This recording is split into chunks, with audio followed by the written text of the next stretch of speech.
अध्याय 3 न्यायप्रिय सिकंदर। पाठ परिचय। इस पाठ में यूनान सम्राट सिकंदर द्वारा किए गए न्याय के बारे में बताया गया है। किस प्रकार एक डाकू की सफाई सुनकर लोगों की हत्या का आरोपी होने पर भी उसे छोड़ दिया गया। आइए पढ़कर जानते हैं। व्याख्या। यह पाठ सम्राट सिकंदर की न्यायप्रियता का उदाहरण प्रस्तुत करता है। सिकंदर अपने दरबार में एक खूंखार डाकू को न्याय का पूरा मौका देते हैं, जिससे उस डाकू ने अपनी गलतियों को समझा और अपने जीवन को सही दिशा में मोड़ा। यह पाठ यह बताता है कि किसी भी व्यक्ति को उसके किए गए कर्मों के आधार पर ही न्याय मिलना चाहिए और न कि उसके पद या शक्तियों के आधार पर। कठिन शब्दार्थ। न्यायप्रियता, न्याय करने की विशेषता या प्रवृत्ति। सफाई, खुद को निर्दोष साबित करने का प्रयास, बचाव। दुराचारी, बुरा काम करने वाला, पापी। जाजत, अनुमति, अनुमति देना। निस्तब्धता, चुप्प, शांति। बंदी, बंदी, कैदी। रिहा, मुक्त करना, आजाद करना। सिकंदर महान के नाम को भला कौन नहीं जानता। वह यूनान का सम्राट था। वह इस बात का पूरा ध्यान रखता था कि उसकी प्रजा हर तरह से सुखी रहे। उसकी प्रजा भी उसको बहुत चाहती थी, लेकिन एक बार उसके राज्य में एक खूंखार डाकू ने आतंक फैला रखा था। वह राहगीरों को लूट लिया करता था तथा धन न मिलने पर उन्हें मार देता था।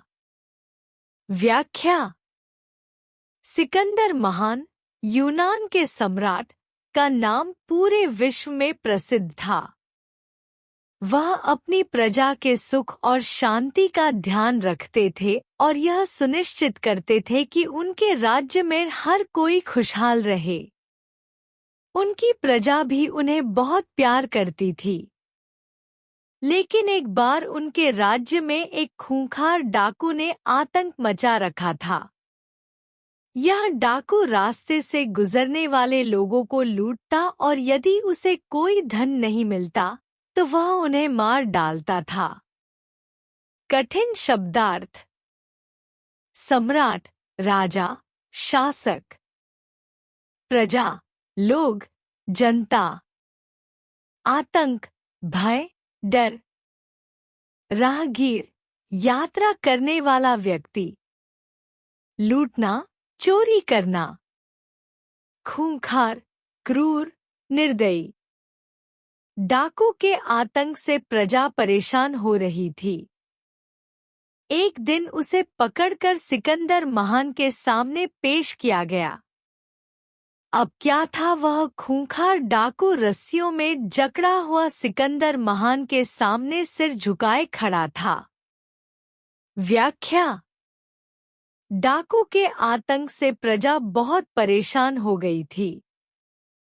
लोग उसकी लूटपाट और हिंसा से त्रस्त थे। अंत में उसे पकड़कर सिकंदर महान के सामने पेश किया गया।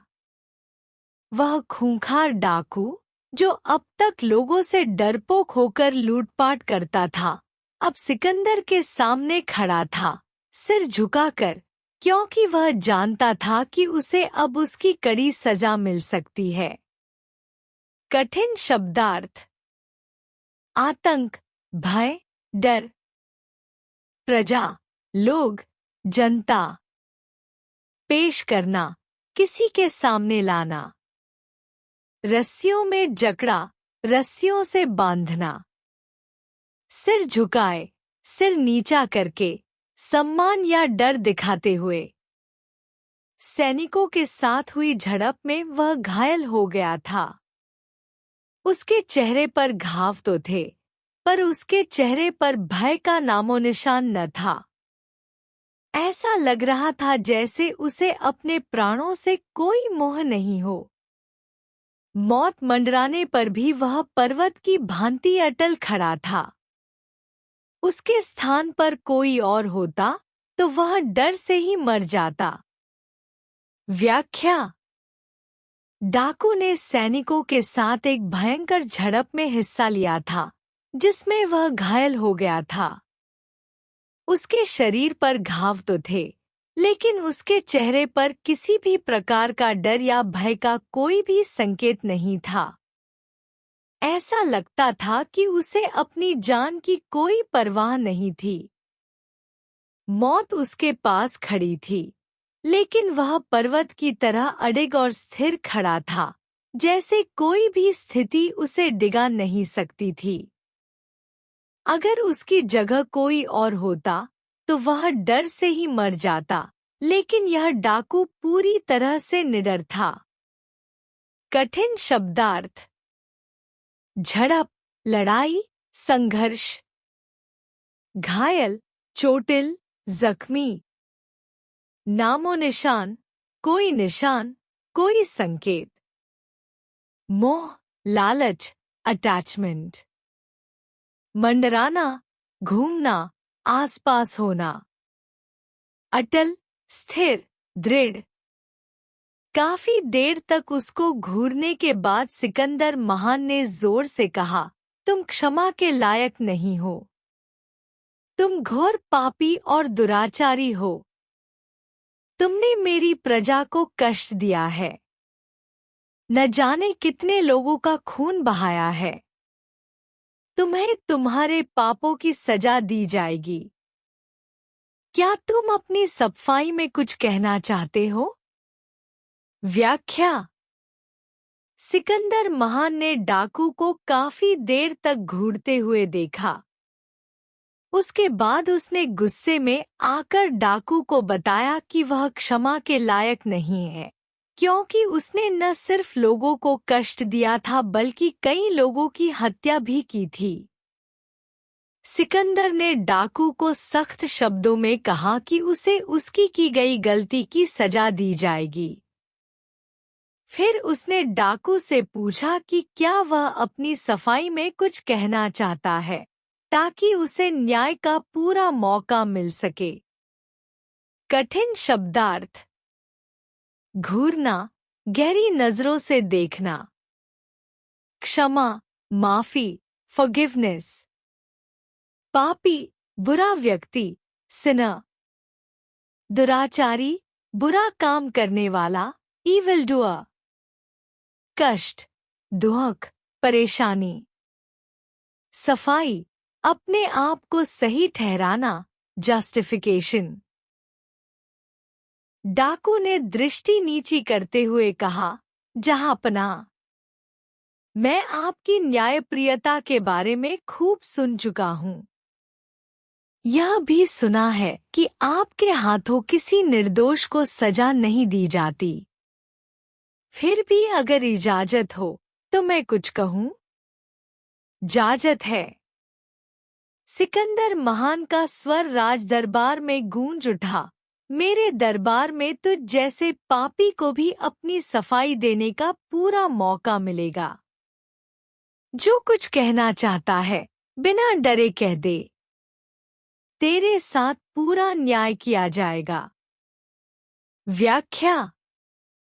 डाकू ने सिकंदर महान से माफी की उम्मीद करते हुए अपनी सफाई देने का अनुरोध किया। उसने सिकंदर से कहा कि उसने उसकी न्यायप्रियता के बारे में सुना है और यह भी सुना है कि सिकंदर निर्दोषों को सजा नहीं देते। इसके बाद सिकंदर ने उसे पूरी अनुमति दी और कहा कि वह बिना डर के अपनी बात रखे, क्योंकि उसे न्याय का पूरा अवसर मिलेगा और सिकंदर उसके साथ पूरी तरह से न्याय करेंगे। कठिन शब्दार्थ। दृष्टि नीची करना, नजरें नीचे करना, शर्मिंदा होना। इजाजत, अनुमति, इजाजत।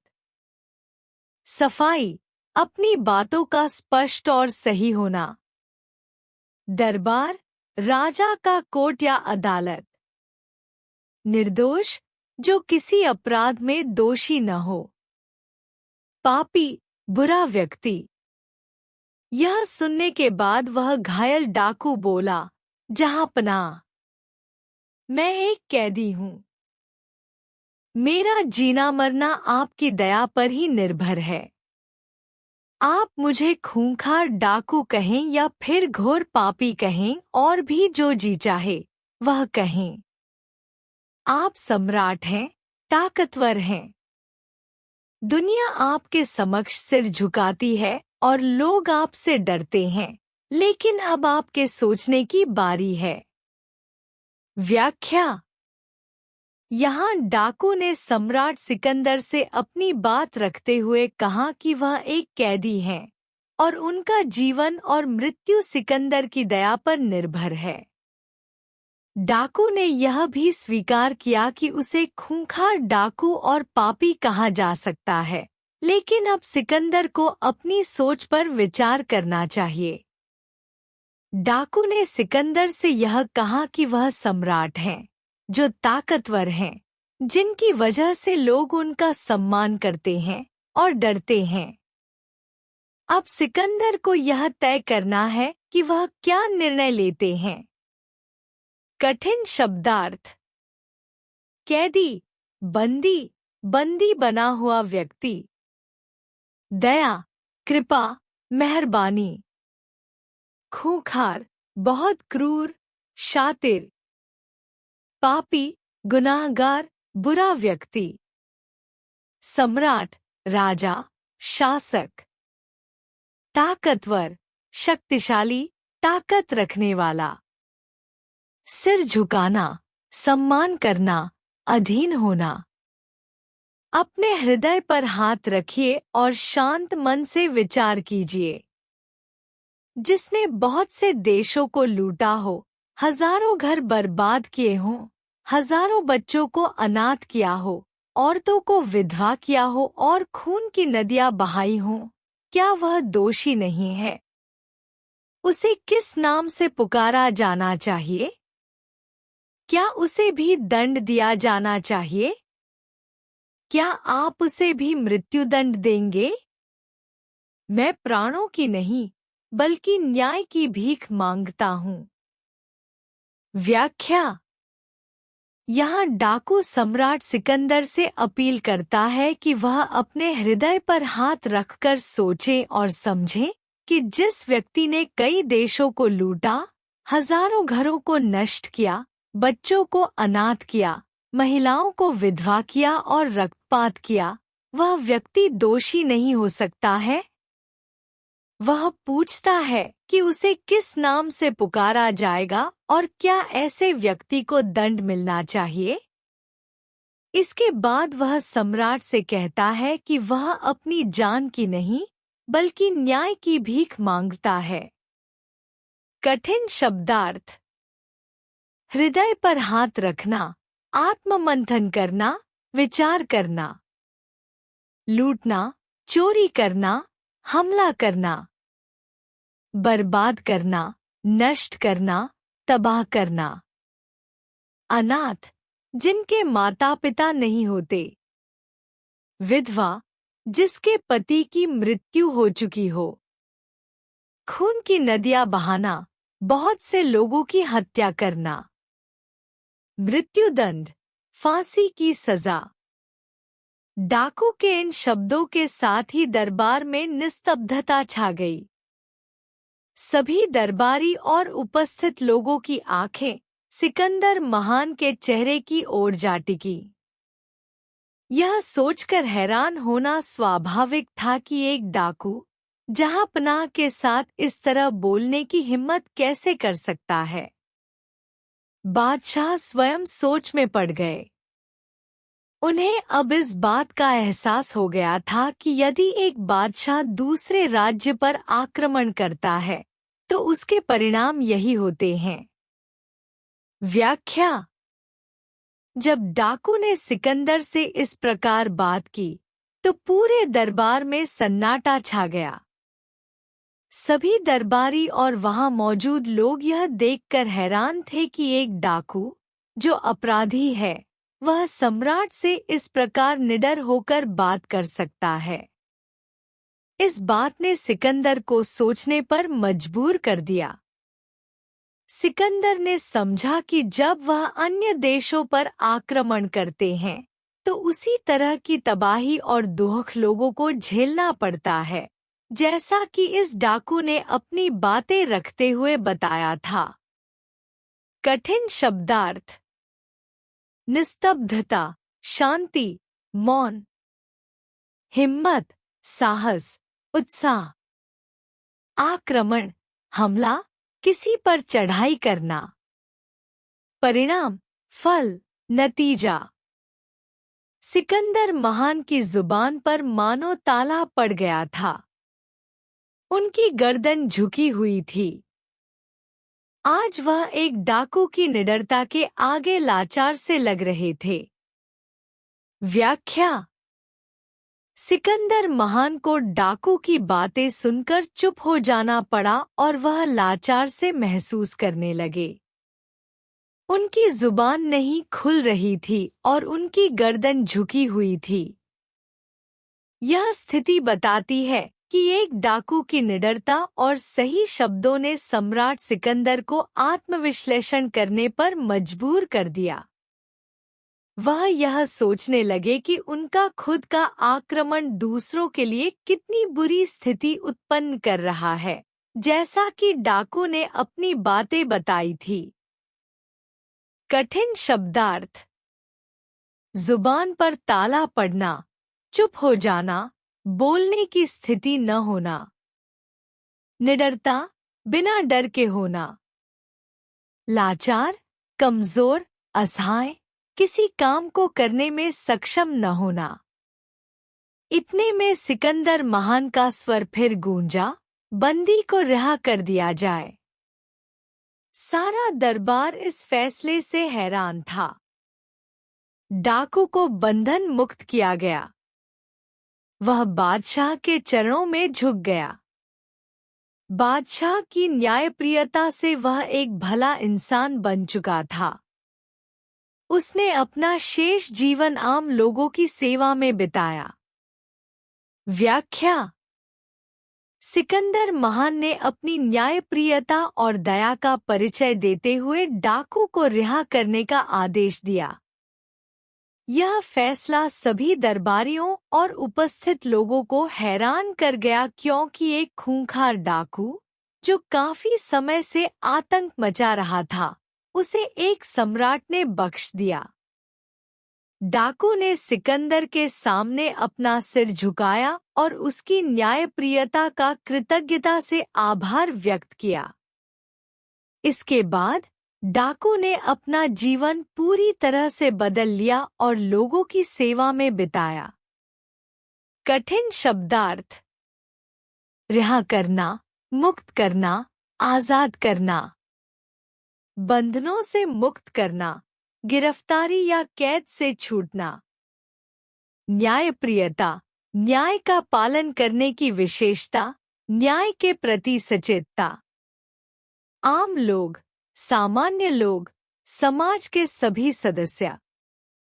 संदेश: इस पाठ से यह संदेश मिलता है कि हम अनजाने में दूसरों को ऐसे अपराधों की सजा देते हैं जिनके करने पर हम अपने आप पर गर्व महसूस करते हैं। इस पाठ से यह संदेश मिलता है कि हम अक्सर दूसरों को ऐसी सजा दे देते हैं जो हम खुद भी अपने कर्मों पर गर्व के साथ करते हैं। इसका मतलब यह है कि हमें पहले खुद के आचरण पर विचार करना चाहिए और यह सुनिश्चित करना चाहिए कि हम जो किसी अन्य को सजा दे रहे हैं वह हमारे लिए भी उचित हो। यह भी हमें यह सिखाता है कि न्याय केवल बाहरी दृष्टिकोण से ही नहीं, बल्कि अपने खुद के आचरण से भी किया जाता है। निष्कर्ष, समरी। कहानी न्यायप्रिय सिकंदर में यूनान के सम्राट सिकंदर महान की न्यायप्रियता का वर्णन किया गया है। कहानी में एक खूंखार डाकू को पकड़कर दरबार में पेश किया जाता है। सिकंदर महान उसे सजा देने का निश्चय करते हैं, लेकिन डाकू अपनी सफाई में यह तर्क देता है कि जो सम्राट युद्धों में हजारों घरों को उजाड़ता है और खून की नदियां बहाता है, वह भी उतना ही दोषी है। यह सुनकर सिकंदर को अपनी गलतियों का एहसास होता है और वह डाकू को माफ कर देते हैं। इस घटना से डाकू का हृदय परिवर्तन हो जाता है और वह शेष जीवन समाज की सेवा में लगा देता है। मुख्य संदेश, मेन मैसेज।